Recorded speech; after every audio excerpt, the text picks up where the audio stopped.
নারী সংরক্ষণ বিলের বিরোধিতায় বিজেপি মহিলাদের শক্তিময় পদযাত্রা, কংগ্রেসের বিরুদ্ধে প্রতিবাদ। মহিলা সংরক্ষণ বিলের বিরোধিতার কারণে বিজেপির নিউ শিলচর মণ্ডলের কয়েকশো মহিলা বিকেলে রাঙ্গিরখাড়ির গোপাল আখাড়া পয়েন্ট থেকে শরৎপল্লী পয়েন্ট পর্যন্ত পদযাত্রা করে কংগ্রেসের বিরুদ্ধে জোরালো প্রতিবাদ জানিয়েছে। পদযাত্রায় অংশগ্রহণকারী মহিলারা নারী শক্তির বিরুদ্ধে বিশ্বাসঘাতকতা করছে কংগ্রেস দল স্লোগানে আকাশ বাতাস কাঁপিয়ে তুলেছিলেন। এই প্রতিবাদের মাধ্যমে তারা কংগ্রেসকে নারী সংরক্ষণ বিলের বিরোধিতার জন্য দায়ী করে অভিযোগ করেছেন। এদিকে অন্যান্য উল্লেখযোগ্য উপস্থিত ছিলেন বিজেপির মহিলা মোর্চার জেলা সভাপতি সুস্মিতা পুরকায়স্থ, চামেলি পাল, মাম্পি ভট্টাচার্য সহ আরও অনেকে। পদযাত্রা শান্তিপূর্ণভাবে শেষ হয়েছে এবং এটি স্থানীয়ভাবে ব্যাপক আলোচনার জন্ম দিয়েছে। সম্মান করেছেন, তারপরও বিরোধীরা মহিলাদের, কংগ্রেসি এবং রাহুল গান্ধী এরা মহিলাদের অসম্মান করছে এবং আমাদের রাজনৈতিক যে অধিকারটা ছিনিয়ে নিচ্ছে। আমরা যদি এই রাজনৈতিক অধিকারটা পেতাম, যে আমরা আমাদের মধ্যেই কেউ একজন এমপি এমএলএ হতো, তাহলে আমাদের নারীদের একটা সুবিধা হতো।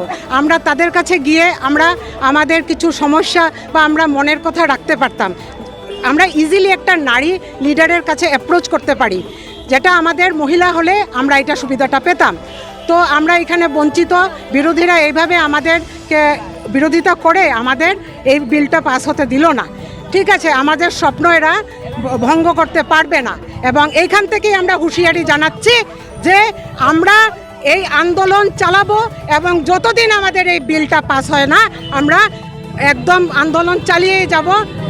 নারী শক্তি জিন্দাবাদ, জিন্দাবাদ, জিন্দাবাদ। ভারত মাতা কি জয়, ভারত মাতা কি জয়। আমাদের নারীদের অপমান অধিকার নিয়ে খেলা করা চলবে না, চলবে না, চলবে না। আমাদের নারীদের সম্মান অধিকার নিয়ে বিরোধীদের খেলা করা চলবে না, চলবে না, চলবে না। আমাদের নারীদের জন্য আমাদের বিজেপি সরকার নরেন্দ্র মোদীজি যে সংসদে 33% বিলকে সাবমিট করেছেন, সেইটার বিরোধিতা যারা করেছেন তাদেরকে জনগণনায় দেখা গেছে যে জনগণনার সংখ্যা ছিল 55 কোটি, কিন্তু বর্তমানে হয়েছে 140 কোটি। তার মধ্যে 70 কোটি হলো আমাদের মহিলারা।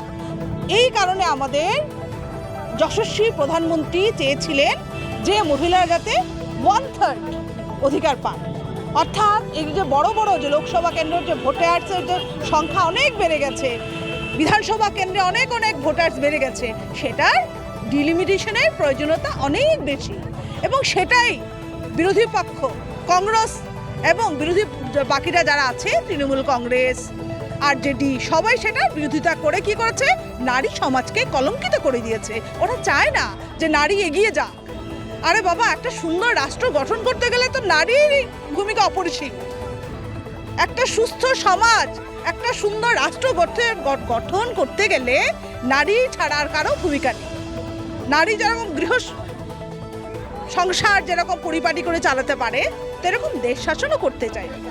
আমাদের বিজেপি সরকার প্রথম থেকেই, যখন 2014 ইংরেজিতে আমাদের প্রধানমন্ত্রী দায়িত্ব নিয়েছিলেন, তখন থেকেই কিন্তু মহিলাদের উপরে উনি গুরুত্ব আরোপ করে গেছেন। আমরা দেখেছি বেটি বাঁচাও বেটি পড়াও,